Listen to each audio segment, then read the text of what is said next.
తెలంగాణ రాష్ట్రాన్ని డ్రగ్స్ రహిత రాష్ట్రంగా మార్చేందుకు సీఎం చేస్తున్న కృషి, అలాగే పోలీస్ శాఖ సహకారం మరో ముందడుగు వేయబోతోంది. ఏదైతే నార్కోటిక్ కంట్రోల్ బ్యూరో డ్రగ్స్ని కూకటి వేళ్లతో తొలగించేందుకు నార్కోటిక్ కంట్రోల్ బ్యూరో అధికారులకు మరింత వనరులు చేకూర్చేందుకు సీఎం ప్రత్యేకమైన బడ్జెట్ని కేటాయించడం జరిగింది. అటు కేవలం డ్రగ్స్ అనే కాకుండా ఆధునిక సాంకేతిక పరిజ్ఞానంతో కూడుకున్న అటు ఏవైతే వాహనాలను వాటికి ఏర్పాటు చేయడం కూడా జరిగింది.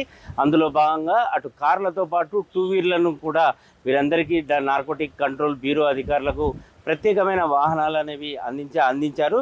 ఇక ఇటు డ్రగ్స్ కంట్రోల్తో పాటు అలాగే పెరిగిపోతున్న సైబర్ నేరాలను నివారించేందుకు, నేరస్తుల ఆట ఎప్పటికప్పుడు కట్టించేందుకు భాగంగానే అటు సైబర్ కంట్రోల్ బ్యూరో అధికారులకు కూడా ఒక ప్రత్యేకమైన వాహనాలను అందించడం కూడా జరిగింది.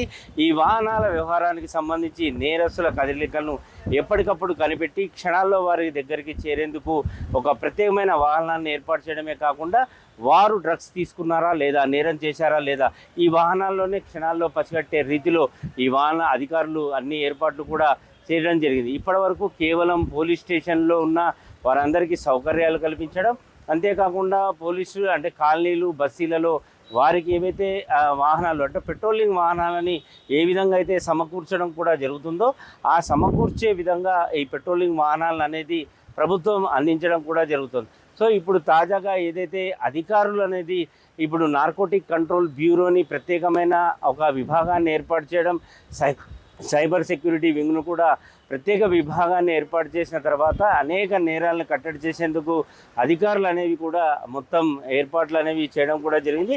ఇందులో భాగంగానే వారికి ప్రత్యేకమైన వాహనాలు లేకపోవడం వల్ల డిపార్ట్మెంట్కి సంబంధించిన కొన్ని వాహనాలపైనే డిపెండ్ కావాల్సిన పరిస్థితి ఏర్పడింది. సో వాటన్నిటినీ వ్యవహారాలకు సంబంధించి అధికారులు కూడా దీన్ని ప్రభుత్వం దృష్టికి తీసుకురావడంతో సీఎం ముఖ్యమంత్రి రేవంత్ రెడ్డి కూడా వెంటనే స్పందించి ఒక ప్రత్యేకమైన బడ్జెట్ని ఏర్పాటు చేశారు. ఇక సైబర్ క్రైమ్ అయినా సరే, నార్కోటిక్ కంట్రోల్ అంటే డ్రగ్స్ వ్యవహారానికి సంబంధించి ఎలాంటి నేరం కనుక జరిగిన క్షణాల్లో అక్కడికి చేరేందుకు ఈ ప్రత్యేకమైన వాహనాలు ఏర్పాటు చేశారు. ఈ వాహనాల ద్వారా ఖచ్చితంగా వారందరినీ కూడా నేరస్తుల ఆట కట్టించి సీఎం రేవంత్ రెడ్డి ఏదైతే కలలు కన్నాడో డ్రగ్స్ రహిత సమాజం ఏర్పాటు ధ్యేయమే, అదంతా కూడా ఖచ్చితంగా సాధ్యమయ్యేలాగా అన్ని నడవడికలు చేస్తున్నారు.